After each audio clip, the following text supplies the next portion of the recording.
बेटा, एक छोटा सा बच्चा अपनी माँ से आकर बोलता है कि माँ मैं कल से स्कूल नहीं जाऊंगा।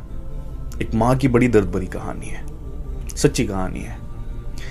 वो आकर बोला कि माँ मैं कल से स्कूल नहीं जाऊंगा। आप नहीं था उसका, वो लोगों के घर में मेहनत मजदूरी करके उसको पालती थी, उसको पढ़ाती थी। लेकिन बेटा क्या बोल रहा है आकर कि मैं कल से स्कूल नहीं जाऊंगा। क्यों? क्योंकि बच्चे उससे उसकी माँ के चेहरे से चिढ़ाते हैं। उसकी माँ के चेहरे पे एक कमी थी, उसकी एक आंख नहीं थी।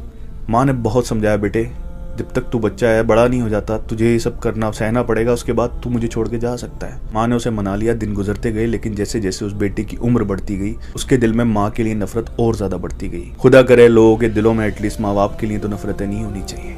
वो जब बड़ा हुआ तो फिर शहर चला गया। मेहनत की कमाई से पैसा कमा कर पढ़ाई में लगाया गया था, उसकी माँ ने लगाया था, कामयाब हो गया, बड़ा आदमी बन गया। अब माँ तो माँ होती है ना, अकेले रहती थी, वही लोगों के रहमो करम पे पल रही थी। लोग उसे उसके बेटे का हाल बताते रहते थे। वो कामयाब हो गया, बड़ा आदमी बन गया, अच्छा घर उसने बना लिया। बेटा भी जालिम था, एक बार भी माँ से मिलने नहीं आया। इस लेवल की नफरत थी उसे।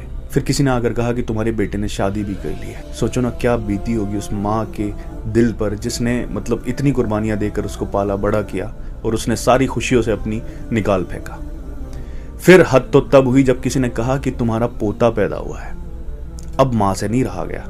अब वो अपने बेटे का बचपन देखना चाहती थी। पता लिखवाया और निकल गई शहर के लिए। शहर पहुंची, उसके घर के सामने अमीर आदमी ना, बड़े आदमी जा नहीं सकते, आप झांक नहीं सकते उनके घरों में बिना इजाजत के। एक वॉचमैन खड़ा हुआ था, बहुत मिन्नतें की, अंदर नहीं जाने दिया। उसने कहा कि हमारे मालिक ने हमें बोला हुआ है कि इस तरह की कोई भी औरत आएगी उसको अंदर मत आने देना। इस तरह की, इस लेवल की नफरत थी उसे। सुबह से शाम तक बैठी रही, 1 दिन से 2 दिन तक वहां बैठी रही। लेकिन जब उसकी उम्मीद टूट गई तो वो बोली, बेटे मैं ये कुछ लिखवा कर लाई हूं, ये ना मेरे बेटे को दे देना। हाँ, मायूस होकर वापस गांव लौट गई। खत चौकीदार उस दिन देना भूल गया।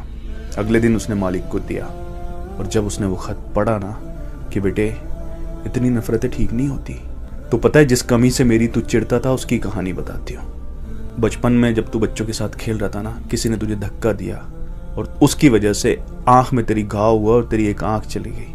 तब मैंने डॉक्टर की मिन्नतें की कि मेरे बेटे की आंख वापस कैसे आ सकती है। तब उसने कहा कि उसके बदले में आपको आंख देनी पड़ेगी। मैंने एक पल भी नहीं सोचा, अपनी एक आंख दे दी। तब उन्होंने किसी बच्चे की आंख तेरी आंख में लगाई। ये जो मेरी आंख नहीं है ना, ये तेरी आंख की वजह से नहीं है, और तू हमेशा मुझे इस वजह से नफरत करता हुआ आया है। माँ। उसके पैरों के नीचे से जमीन निकल गई जैसे वो पड़ा।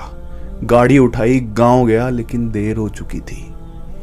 अब माँ नहीं मिलेगी, माँ की मैयत मिलेगी। और इतना बड़ा सदमा दे दिया कि घर के नौकरों को भी बोलता है कि इस औरत को अंदर मत आने देना। अब कोई फायदा नहीं था, रख वो दौलतें, रख वो नफरतें अपने पास, क्योंकि माँ तो जा चुकी थी। पूरी दुनिया उसके मुंह पर थूक रही थी।